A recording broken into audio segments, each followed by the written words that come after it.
All right, data enthusiasts, buckle up because today we're taking a deep dive into the future of data engineering. We're talking 2025 trends, the stuff everyone's buzzing about. Sounds exciting. What kind of intel are we working with? You got this awesome article from datapro.news, fresh off the digital press. It's called Topics Shaping Data Engineering in 2025. I've heard good things about datapro.news. They really have their finger on the pulse of the industry. Absolutely. They've analyzed all the chatter from data pros on platforms like, Reddit, Discord, those techie Oh hangouts. yeah, those are definitely the places to be if you want to hear what's really going on. Right. So we're getting insights straight from the source. And let me tell you, there's some juicy stuff in here. We're talking AI tools that practically write your code for you, the comeback of some old school techniques, real-time data streams that'll make your head spin. I'm all ears. Let's dive in. Where do we start? Okay, trend number one, and it's a classic. The never-ending saga of ETL versus ELT. Ah, yes, the battle of the data integration titans. It's 2025, and apparently this debate is still raging. I'm curious, why is that? Well, I think it's because cloud data warehouses are becoming so powerful. It's really changing how we approach data integration. It's not just a debate, it's a whole shift in thinking. Okay, so walk me through this shift. What are we talking about here? Think of it this way. ETL is like carefully prepping all your ingredients before you start cooking. Right, like mise en place, all nice and organized. Exactly. But ELT, that's like chucking everything into a high-powered blender and seeing what happens. Okay, I like that analogy. But why would anyone choose the blender approach? Doesn't that sound a bit chaotic, maybe even risky? It can be, sure. Yeah. But it also comes with some huge advantages. ELT lets you use all that massive processing power of platforms like Snowflake and BigQuery, those big names. Oh, I see. So you're saying with ELT, we're transforming data after it's loaded. Exactly. And that can be so much faster, especially when you're dealing with, mountains of data. It also gives analysts more flexibility to query raw data directly. So it's like a trade-off, right? Yeah. Control versus speed. You got it. But the article does point out some potential downsides to ELT as well. Yeah, there's got to be a catch, right? Right. Cost management is a big one. Transformations in the cloud can get really expensive if you're not careful. And then there's the whole data governance thing. Oh, right. Making sure your data is accurate and secure, all that good stuff. Exactly. And that gets tricky when you're working with massive amounts of raw data in a cloud environment. That makes sense. Now, the article mentions some tools like dbt, Apache Airflow, and Apache Spark as key players in the ELT space. Oh, yeah. Those are becoming essential. How are those being used to address the challenges we just talked about? Well, take dbt, for instance. It's getting super popular for designing these modular data pipelines. Modular meaning? It means you can break down your pipelines into smaller, reusable chunks.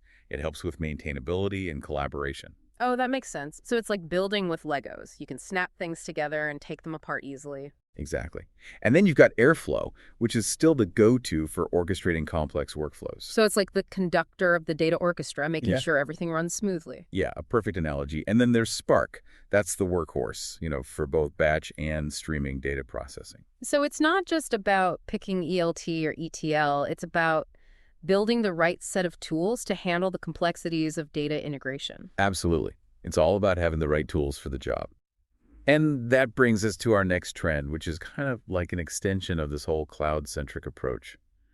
The rise of cloud platforms and managed services. The cloud, everything seems to be moving there these days. But is this just like a continuation of what we've seen the past few years, or is 2025 bringing something new to the table? It's definitely not just a continuation. We're seeing a huge surge in the adoption of managed services. Things like AWS Glue, BigQuery, and Snowflake. Oh, yeah, those are big names. So what's the big deal with managed services? Why are they so popular all of a sudden? Well, imagine having a whole team of cloud experts on call, like 24/7, managing your infrastructure for you. So it's like having your own personal IT department, but in the cloud. Precisely. They take care of all the nitty-gritty stuff, all the server management, all the headaches, so you can focus on the fun part, the actual data work. Sounds like a dream come true. Less time wrestling with servers, more time actually doing what you love. It's a huge time saver, that's for sure. Mm. But, there's always a trade-off. There's always a catch, right? What's the downside here? Well, the biggest concern is cost. These managed services, they can get pretty pricey. I can see how that would be a problem. And you got to be careful not to rack up a huge bill if you're not paying attention. And then there's also the question of vendor lock-in. Oh, yeah, that's always a risk with cloud services. You get so comfortable with one provider, it's hard to switch later on. Right. So you're trading convenience for control. You get all this ease of use, you get scalability, but you might be sacrificing some flexibility and cost effectiveness in the process. It's like anything else, right? You have to weigh the pros and cons. But now this brings up another interesting question. Where do serverless solutions like AWS Lambda fit into all of this? Oh yeah, serverless. That was all the rage a few years ago. Is it still relevant in 2025? Absolutely. The article actually compares serverless functions with dedicated compute clusters. And it's a tough decision that more and more organizations are facing. So help us understand the difference. Why would you choose one over the other? Well, serverless is great for those like bursty workloads, things that happen occasionally or on demand. So if you need to process a bunch of data all at once, but it doesn't happen very often, serverless is a good option. Right. But if you've got these continuous processes where data is flowing all the time, then dedicated clusters might give you more control and predictability. Okay, so it's not one size fits all. The best choice really depends on the specific needs of the organization, the type of data they're working with. This actually reminds me of a project I worked on a while back where we were dealing with. I bet. And speaking of specific needs, that leads us perfectly into the next big trend on our list: real-time data streaming and processing. Oh yeah, real-time data is everywhere these days. It's like in our phones, our cars, even our refrigerators. But what's new in 2025? What's making real-time data even more mission critical? The volume and velocity of data are just exploding. It's incredible. And organizations need to be able to act on insights instantly to stay ahead of the game. So we're talking about moving beyond just collecting data to actually using it in real time to make decisions. Exactly. Think about fraud detection, personalized recommendations, even something like traffic management systems. All of these rely on real-time data streams to work properly. That makes a lot of sense.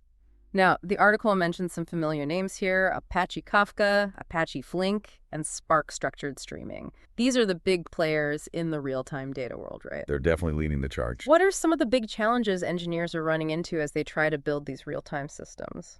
Well, one of the toughest nuts to crack is ensuring what they call exactly once processing. Okay, break that down for me. What does exactly once processing mean? Imagine you're processing, say, 1 million financial transactions every second. My brain hurts already. Right. It's a lot. But you absolutely have to make sure that each transaction is processed only once. Not twice, not 0 times. Just once. Oh, I see. So it's about accuracy, making sure nothing gets lost or duplicated. That's a tough problem to solve. It is, especially at that kind of scale. And then there's the whole challenge of stateful stream aggregation. Okay, now you're just using big words to intimidate me. What in the world is stateful stream aggregation? It's basically about keeping track of running calculations across a continuous stream of data. Things like counts, averages, that kind of thing. So it's like keeping a running tally as the data flows by. You got it. It's essential for a lot of real-time applications, but it can be tricky to get it right, especially when you've got a distributed system. That sounds like a major headache for data engineers. But the article also mentions some new solutions that are coming to the rescue, right? Oh yeah, there are some cool things happening. Delta Lake and Apache Iceberg are 2 technologies that are getting a lot of buzz. I've heard those names thrown around. What makes them so special? They're what we call unified table formats. Yeah. And they're really changing the game for data lakes. They actually enable ACD transactions. Hold on, ACID transactions in a data lake, isn't that kind of like mixing oil and water? It used to be. You know, data lakes were all about flexibility and scale, Yeah. but they didn't have that transactional consistency of a data warehouse. I see. So it was kind of a Wild West situation in data lakes, data flying everywhere. Right, exactly. But Delta Lake and Iceberg, they bridge that gap, so data lakes are becoming more reliable, more suitable for those really important workloads. Wow, so real-time data is becoming less of a cool experiment and more of the foundation for all kinds of applications. But with all this focus on real-time data, what's happening with good old-fashioned data warehousing? Is it going extinct? Not a chance. In fact, the article suggests that data warehouses are actually making a bit of a comeback. A comeback? I thought those were going the way of the dinosaurs. Nope. Platforms like Snowflake and BigQuery are still super popular. Why is that? If we've got these fancy data lakes and real-time streams, why would anyone still need a data warehouse? Well, they offer certain advantages that are hard to beat, especially for those well-defined analytical workloads. So it's not a case of either or, it's more like data warehouses and data lakes can coexist peacefully. Exactly. Organizations are starting to realize that different tools are better suited for different tasks. Both data warehouses and data lakes have their place in the modern data world. Okay, that makes sense. But this next one really threw me for a loop. The article talks about a comeback of dimensional modeling. I thought that was so last decade. It's true. Dimensional modeling kind of fell out of favor for a while there. Yeah, it felt like everyone was all about those fancy NoSQL databases and schema-less designs. Right. But dimensional modeling is making a comeback because, well, it's simple and it's clear. So it's back to basics, but with a modern twist, I guess. Exactly. And it's not just dimensional modeling. Techniques like Data Vault 2.0 and anchor modeling, they're also getting more popular because they can handle those rapidly evolving schemas.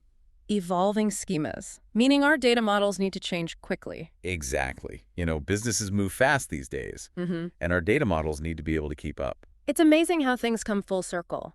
We've got ELT battling it out with ETL, data warehouses making a comeback, dimensional modeling rising from the ashes. It's like the data engineering world is turning upside down. It's definitely a wild ride. And it's only going to get wilder as we move on to our next trend. It might be the most disruptive one yet. Oh, this is getting good. I can't wait. Tell me more. All right, get ready for this. AI and ML integration in data workflows. Whoa, are you telling me AI is taking over data engineering? Should I be worried about my job? That's a question a lot of people are asking, and it's a valid concern. But before we jump to conclusions, let's explore what this really means. Okay, so paint me a picture. What does this AI-powered future look like for data engineers? It's not about being replaced by robots. It's about using AI and ML to do things better and faster. Okay, that sounds a little less scary. It's about automating those tedious tasks, getting deeper insights from our data, and ultimately becoming even better data engineers. Okay, I like the sound of that. So it's about empowerment, not replacement. Exactly. But I have to admit, I'm still a little fuzzy on the specifics. Can you give me some concrete examples of how AI is being used in data workflows today? Absolutely. Imagine a tool that can automatically figure out the schema of a messy data set. It can save you hours of manual work. Oh man, I can only imagine what a time saver that would be. Right. And how about an AI system that optimizes your entire data pipeline? It identifies bottlenecks, suggests improvements all on its own. That would be a game changer, especially when you're dealing with those complex pipelines. And get this, you might even be able to query your data just by talking to it like you're having a conversation. Whoa, natural language querying. That's like something out of Star Trek. It's getting pretty close. And then there's this whole concept of RAG retrieval augmented generation. Right. It's basically integrating those large language models like, ChatGPT with your company's data. Okay, RAG. I gotta admit, that sounds a little intimidating. Can you break it down for me? What does it actually do? Okay, so imagine instead of those generic chatbot responses, you've got a chatbot that can actually access and process your company's data.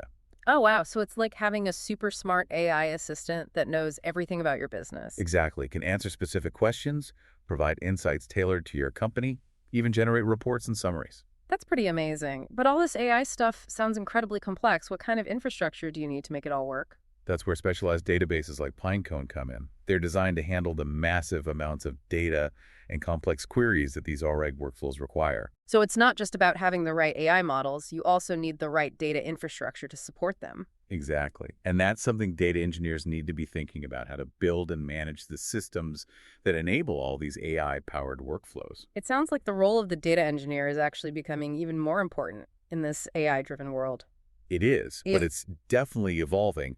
What are some of the new skills data engineers need to learn to stay relevant? Yeah. What did we need to know to thrive in this new landscape? Well, understanding the basics of machine learning is key. So we need to become like AI whisperers, not necessarily AI builders. That's a good way to put it. Uh-huh. You don't need to be a data scientist, but you need to know how these ML models work, how they're trained, how to deploy them, and tools like MLflow and Kubeflow, those are becoming really important for managing all of that. Okay. It's a lot to keep up with, but we can't forget about the fundamentals of data engineering, things like data quality, reliability, security. How do those principles apply in the age of AI and real-time data? That's a crucial point. All the AI in the world won't matter if your data is garbage. That brings us to our next trend, data quality and observability. Data quality, the unsung hero of data engineering. But why is it even more important now in 2025? Well, with real-time data and AI-driven insights, the stakes are much higher If your data is messed up, it can lead to bad decisions, wrong insights, even system failures. Yikes, that's not good. So what are some of the ways data engineers are ensuring data quality in these complex environments? Tools like Great Expectations, Monte Carlo, and Datafold, they're becoming essential. They offer things like automated anomaly detection lineage, Yeah. tracking all sorts of cool stuff to help you monitor data quality and catch problems early on. So it's like having a team of data detectives constantly on the lookout for inconsistencies and red flags. Exactly. And another concept that's gaining traction is data contracts.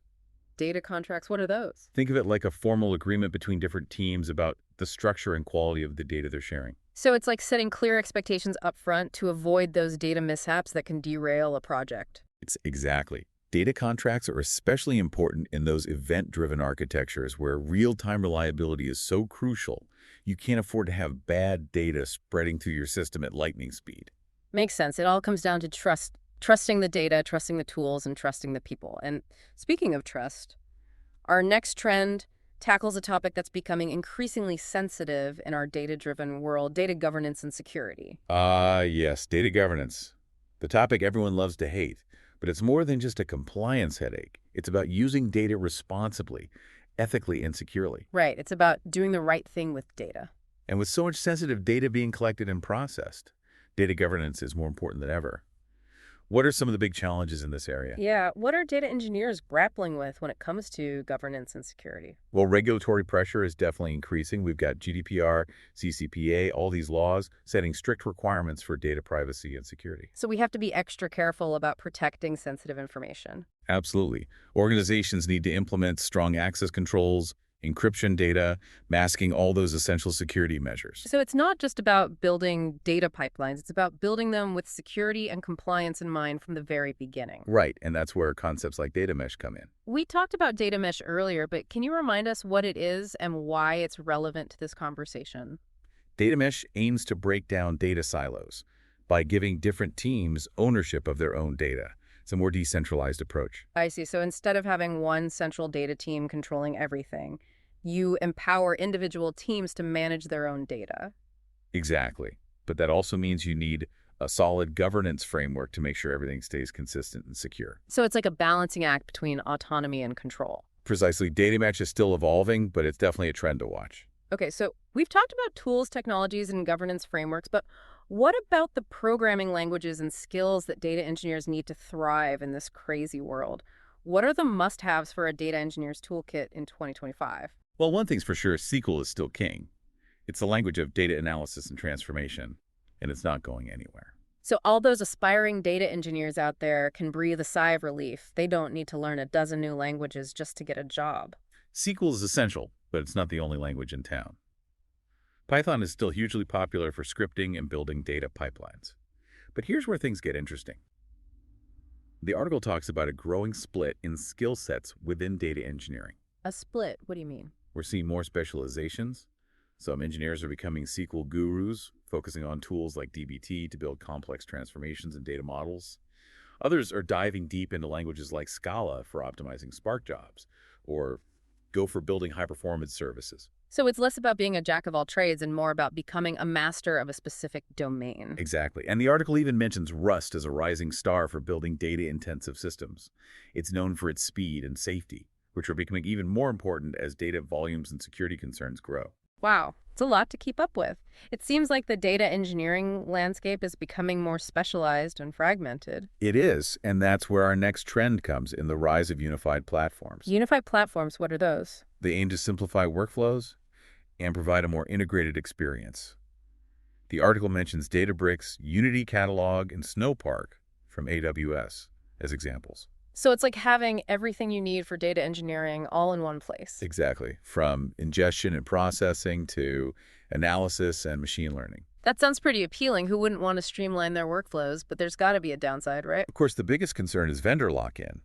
If you rely too heavily on one vendor's platform, you might get stuck with their technology and pricing, even if something better comes along. So it's the classic trade-off between convenience and control.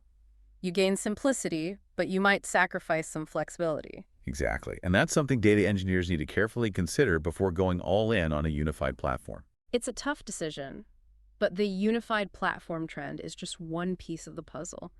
What other architectural shifts are we seeing? Well, remember data mesh we were talking about earlier? It's not just a theory anymore. Organizations are actually implementing it with a focus on federated governance models. Federated governance, what's that all about? It's about finding the right balance between centralized control and decentralized autonomy. Each data domain has its own rules, but there's also an overarching framework that keeps everyone aligned. So it's like a data democracy. Everyone has a voice, but they all follow a common set of principles. That's a great way to put it, and it works well with data mesh, where data ownership is distributed. It's interesting how these trends are all connected. We've got unified platforms pushing for centralization and data mesh promoting decentralization. It's like a tug of war. It reflects the complexity of the data engineering world, and just when you thought we'd covered everything, the article throws in another curveball: edge computing. Edge computing, I thought that was more of an IoT thing. What does it have to do with data engineering? It's becoming increasingly relevant. The article highlights edge computing as a way to do low latency processing for IoT scenarios. So instead of sending all the data to the cloud, you process it right there at the edge where it's being collected. Exactly. It's all about reducing latency and enabling faster insights. I see. And how does that change the role of the data engineer? It means we need to think differently about data pipelines instead of linear flows from source to destination. We need to design distributed systems that can handle processing at multiple points. So it's more complex, but also more flexible. Exactly. And that brings us to our final trend, which is less about technology and more about the human side of data engineering. Okay, let's talk about the people behind the pipelines. What's changing in terms of career paths, skills, and community? Well, the article makes it clear that continuous learning is absolutely essential. Data engineers need to be constantly upskilling, exploring new technologies, expanding their knowledge. So what are some of the hot skills for data engineers in 2025? We've already talked about cloud computing, AML integration, real-time data processing, but the article also highlights the need for data engineers who understand data governance, security, and ethics. It's not just about the technical stuff, it's also about the bigger picture. Exactly. And as data becomes even more important in every aspect of our lives, the role of the data engineer will only become more critical and more challenging. It's a demanding field, but also an incredibly rewarding one. What advice would you give to someone who's just starting their journey as a data engineer? Be curious, be passionate, and be ready to learn and adapt constantly. Don't be afraid to experiment, connect with the community, find mentors who can guide you. Great advice. And speaking of community, the article talks about a shift in how data engineers are connecting online. What's changing in that space? It seems like those traditional platforms like Twitter are losing their appeal. Data engineers are moving to more focused communities on platforms like Slack and Discord. So it's more about quality interactions and less about broadcasting to the world. Exactly. It's about finding your tribe and sharing knowledge and support. And that's what it's all about, right? Building a strong community that can help us navigate this ever-changing world of data. Absolutely. We're all in this together. Well said. And on that note of collective wisdom, we want to hear from you, our listeners. What excites you? What worries you about the future of data engineering? Join the conversation on our social media channels, and let's continue this deep dive together. You know, we've covered so much ground in this deep dive, but there's one more trend from the article that I think we should zoom in on: the rise of emerging architectures and trends. Oh, yeah. That's where things get really interesting. It's like the Wild West of data engineering. Lots of experimentation, lots of pushing the boundaries. I like the sound of that. So what are some of the things that are catching your eye in this space? One trend that's really exciting is the growing interest in data mesh implementations. We talked about it earlier. But the article goes deeper into how companies are actually putting data mesh principles into practice. Right, we discussed how data mesh promotes decentralized data ownership and a more agile approach to data management. But what are some of the real-world challenges companies are facing as they try to implement it? One of the biggest hurdles is establishing effective governance in a decentralized environment. It's a tricky balance. You need to give teams autonomy, but also ensure consistency across the organization. It's like herding cats, right? Kind of the article highlights federated governance models as a potential solution. Federated governance, can you explain what that looks like in the context of data mesh? Basically, it means each data domain has its own set of rules and policies, but there's also an overarching governance framework that ensures alignment and interoperability across the organization. So it's like a system of checks and balances that prevents data silos from forming while still giving individual teams the freedom to manage their own data. Exactly. It's all about finding that sweet spot between autonomy and control. Makes sense. So federated governance sounds like a promising approach for data mesh implementations. What other emerging architectures or trends should data engineers be paying attention to? Another trend that's really fascinating is the rise of edge computing in data engineering. It's starting to have a much broader impact than we initially anticipated. Edge computing, so processing data closer to the source rather than sending everything to the cloud. How is that changing the game for data engineers? It's opening up new possibilities for low latency applications. Imagine being able to process sensor data in real time at the edge, triggering actions or generating insights without having to wait for the data to travel to the cloud and back. That's incredible. It sounds like science fiction, but how does this impact the work of a data engineer on a practical level? It means we need to start thinking differently about data pipelines instead of those linear pipelines that flow from source to destination. We need to design distributed systems that can handle data processing at multiple points. So it's a more complex and challenging environment, but also a lot more dynamic and flexible. Exactly. And this leads us to our final trend, which is less about specific technologies and more about the overall evolution of the data engineering profession. Okay, let's talk about the human side of data engineering. What's changing in terms of career paths, skills, and community? The article really emphasizes the importance of continuous learning in this field. Data engineers need to be constantly upskilling, exploring new technologies, and expanding their knowledge base. So, what are some of the most sought after skills for data engineers in 2025 and beyond? We've already touched on cloud computing, AI, and ML integration, and real-time data processing, but the article also stresses the growing need for data engineers who understand data governance, security, and ethics. Right. It's not just about the technical skills, it's also about the responsibility that comes with managing and using data. Exactly. And as data becomes even more central to every aspect of our lives, the role of the data engineer will become even more critical and more demanding. It's a challenging field, but also incredibly rewarding. What advice would you give to someone who's just starting out in data engineering? I'd say be curious, be passionate, and most importantly, be a lifelong learner. This field is constantly changing, so you need to be adaptable and always willing to explore new things. Great advice. And speaking of community, the article mentions a shift in how data engineers are interacting online. What's happening in the digital world? It seems like those big social media platforms like Twitter are losing their appeal. Data engineers are gravitating towards more focused communities on platforms like Slack and Discord. So it's a move away from those noisy public forums and towards more intimate and collaborative spaces. Exactly. It's about finding your tribe, connecting with like-minded people, and sharing knowledge and support. I think that's a perfect way to wrap up this deep dive. We've explored some fascinating trends and hopefully given our listeners a lot to think about. It's been a great conversation, and I'm excited to see what the future holds for data engineering. Me too. And remember, the future is being shaped right now, and you have the power to be a part of it. So stay curious, keep learning, and don't be afraid to push the boundaries. Until next time, happy data wrangling. And that's a wrap for this deep dive. Thanks for joining us.